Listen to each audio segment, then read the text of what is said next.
Bonjour à tous et bienvenue sur Dixit. Vijay Prashad est historien, journaliste et éditeur. Dans un article paru le 7 mars 2022, il souligne combien le conflit ukrainien, et les réactions qu'il suscite, est pétri de contradictions.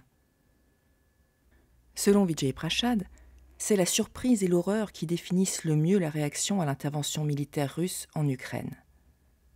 Sans doute parce qu'à certains égards, elle marque une rupture avec le passé. Formellement, cette intervention ressemble pourtant à toutes les autres guerres contemporaines. Le monde s'est habitué aux interventions militaires américaines. Mais ici, il ne s'agit pas d'une intervention américaine. C'est précisément cela qui étonne, en particulier les journalistes et les experts. Ce qui inquiète aussi, c'est que le théâtre des violences se rapproche dangereusement d'un continent qui croyait avoir soigneusement délocalisé tous ces débordements de violence. Journalistes et hommes politiques sont comme saisis de stupeur et d'indignation. Car l'Europe, c'est la paix, même si, par 2 fois au cours du siècle dernier, elle a fait goûter au monde entier les délices de la guerre globalisée. L'Europe, c'est la civilisation, même si elle a sans doute exporté ce concept avec très peu de civilité. Le déferlement de drapeaux bleus et jaunes fabriqués en Asie témoigne avec exubérance de l'extraordinaire empathie dont est capable l'Occident quand il le souhaite. L'heure historique est venue où la Suisse, cette courageuse nation de banquiers qui a fait le choix de rester neutre au moment où les nazis ravageaient l'Europe et qui a continué de blanchir lors des nazis longtemps après la guerre, la Suisse donc a enfin trouvé une cause assez digne d'elle pour rompre avec fracas plus d'un siècle de neutralité légendaire. Cette indignation générale, cette empathie trop véhémente, devrait nous interroger. Peut-être conviendrait-il, à l'instar d'Alfred Grosser, d'inverser la question.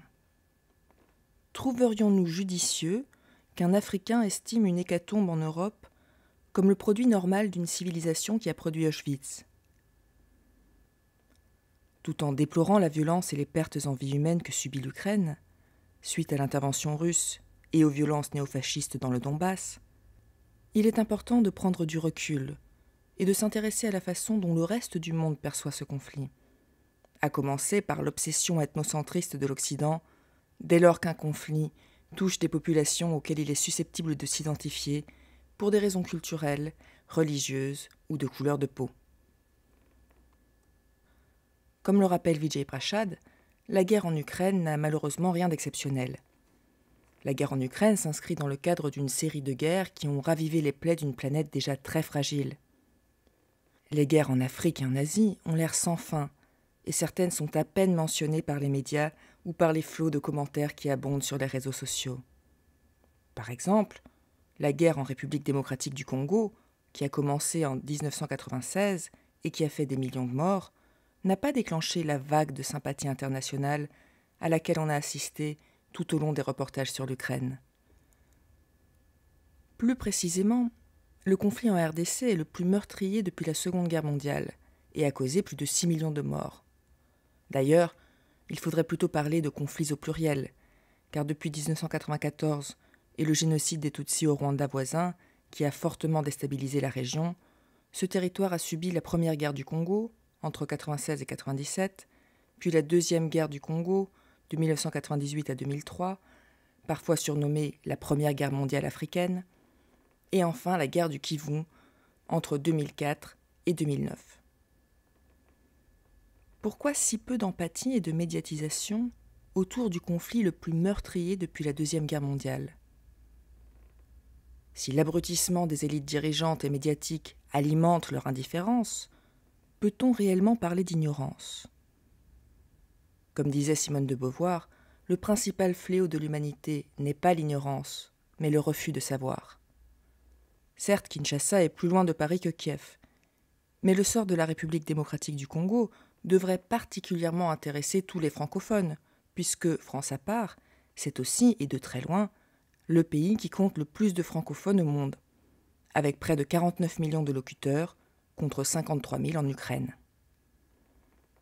Nous sommes donc, en tant que francophones, bien plus proches culturellement des Congolais que des Ukrainiens.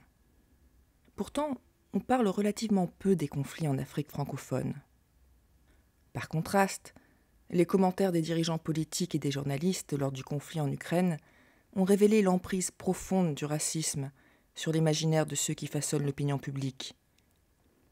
Vijay Prashad cite par exemple les propos de David Sakvarelits, ancien procureur général adjoint ukrainien, lorsqu'il s'est exprimé à la BBC au sujet de l'invasion russe. C'est très émouvant pour moi parce que je vois des Européens aux yeux bleus et aux cheveux blonds se faire tuer. Et ce propos est loin d'être un cas isolé.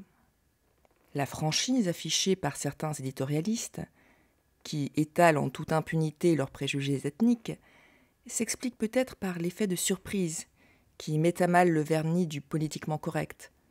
Ils sont stupéfaits et indignés à l'idée que la violence qui sur les autres continents sévit impunément puisse s'inviter chez eux. Cette violence qu'ils regardent d'un œil fataliste partout ailleurs, chez eux, ou plutôt à leur porte, leur paraît soudain intolérable.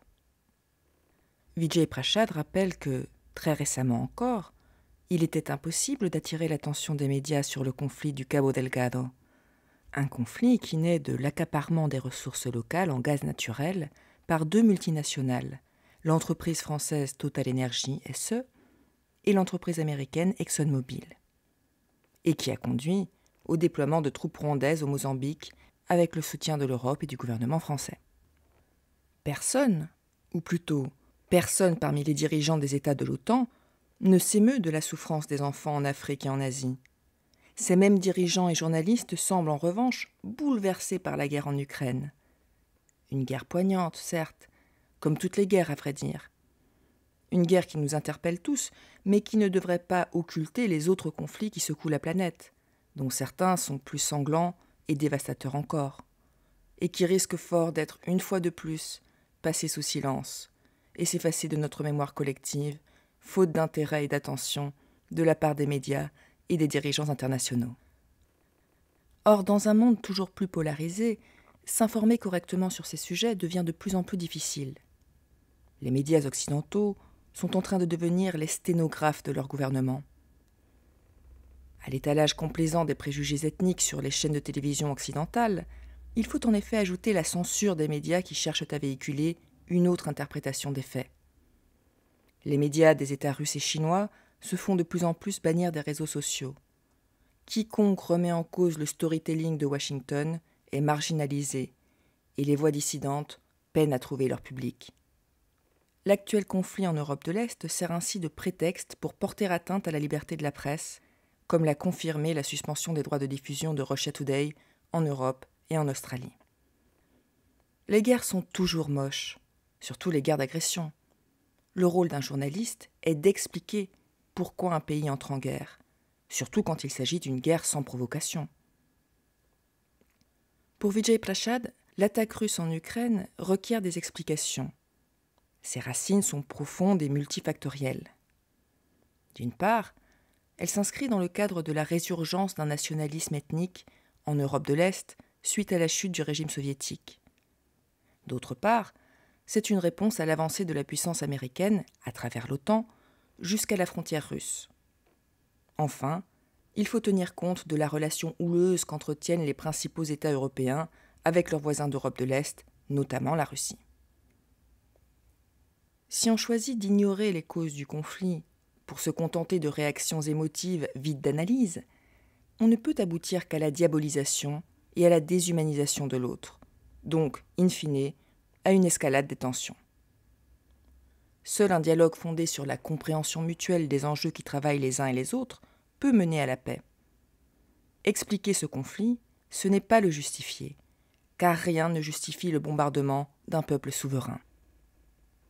Le chef de l'ONU dénonçait en mars 2022 la violation du droit international que constituerait l'intervention russe. Pourtant, l'intervention unilatérale de l'OTAN au Kosovo en 1999 s'est faite hors de toute résolution du Conseil de sécurité de l'ONU. La guerre en Irak en 2003 s'est faite sous des prétextes fallacieux. L'intervention franco-américaine en Libye est allée au-delà des termes de la résolution du Conseil de sécurité de l'ONU relative à la protection des populations civiles, conduisant le pays au chaos avec des effets déstabilisants à l'échelle du continent. L'intervention en Syrie manquait elle aussi de cadre juridique défini. Et ce ne sont là que quelques exemples récents de la sacralité toute relative du droit international pour les nations occidentales. Il a fallu attendre 2004, un an après le début de la guerre américaine contre l'Irak, pour que le secrétaire général des Nations Unies alors en place, Kofi Annan, qualifie la guerre d'illégale, suite aux révélations concernant de graves abus des droits de l'homme, notamment les révélations d'Amnesty International sur les tortures pratiquées dans la prison d'Abu Ghraib. Dans le cas de l'intervention russe, la condamnation a été immédiate. Mais ces institutions comptent-elles condamner aussi rapidement les États-Unis quand ils démarreront leur prochaine campagne de bombardement ? L'empathie à géométrie variable des Occidentaux ne passe pas inaperçue dans le reste du monde. On constate que seuls les Occidentaux et une petite poignée d'alliés fidèles ont voté les sanctions contre la Russie à l'ONU. La neutralité que le gouvernement suisse a jugé bon d'abandonner est à la mode partout ailleurs. Sans doute parce que le reste du monde se demande où étaient les drapeaux irakiens, libyens, afghans, syriens et tous les autres à l'heure des invasions américaines. Y a-t-il réellement une différence fondamentale entre les interventions militaires américaines et russes ?